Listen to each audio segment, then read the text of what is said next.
Physics में formula होता है force F is equal to M A.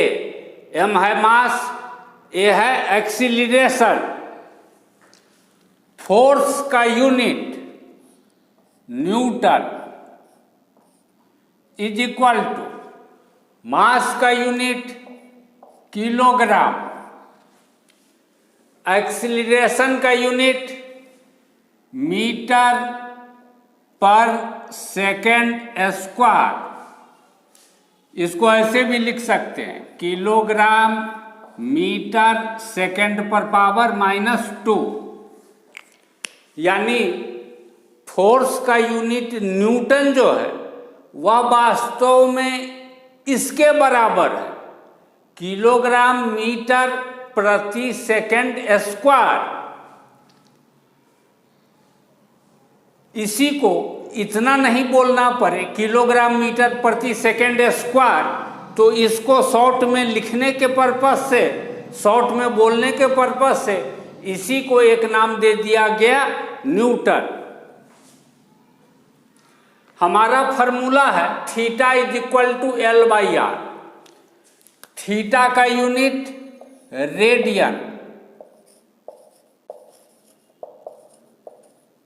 Is equal to L और R दोनों का यूनिट सेम लेना है, दोनों का ले लेते हैं metre. Metre by metre, metre metre ऊपर नीचे से कट गया, बचा 1। जैसे यहाँ पर कोई एक यूनिट मिल रहा है किलोग्राम मीटर प्रति सेकेंड स्क्वायर, इस तरह का कोई यूनिट यहाँ मिला ही नहीं। दोनों यूनिट मीटर ऊपर और नीचे से कैंसिल होकर के सिर्फ एक रियल नंबर 1 मिला।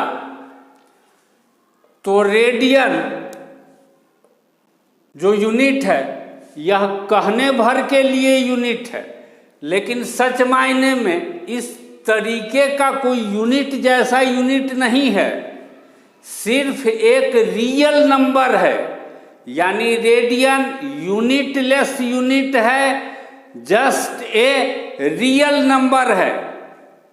इसलिए कई बार हम एंगल को 5 रेडियन भी लिखते हैं और इसी एंगल को सिर्फ 5 भी लिख देते हैं।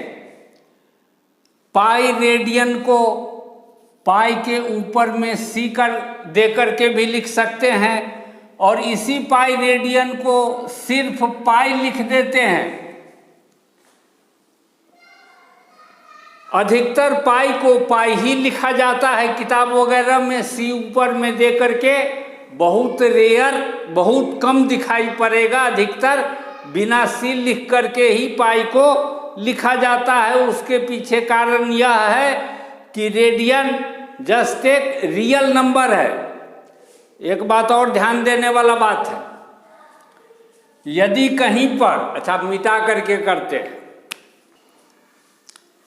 यहाँ पर लिखा हुआ है sin 5, इसका अर्थ sin 5 डिग्री नहीं है।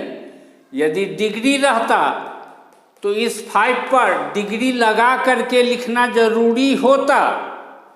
सीधे 5 लिखा हुआ है, यानी एक रियल नंबर लिखा हुआ है, तो इसका अर्थ हुआ कि यह एंगल है 5 रेडियन। साइन 360 डिग्री लिखा हुआ है तो स्पष्ट है कि एंगल है डिग्री में। लेकिन साइन 180 लिखा हुआ है, ऊपर में डिग्री या रेडियन कुछ भी नहीं लिखा हुआ है, सिर्फ एक रियल नंबर, तो यह 180 रेडियन में है। 180 रेडियन में यदि लिखा रहे साइन x, जहाँ पर x है रियल नंबर, तो यह x है रेडियन में। यदि लिखा रहे साइन y, जहाँ पर y है रियल नंबर, तो यह y होता है रेडियन में। यह सब बात अंडरस्टूड रहता है क्वेश्चन में।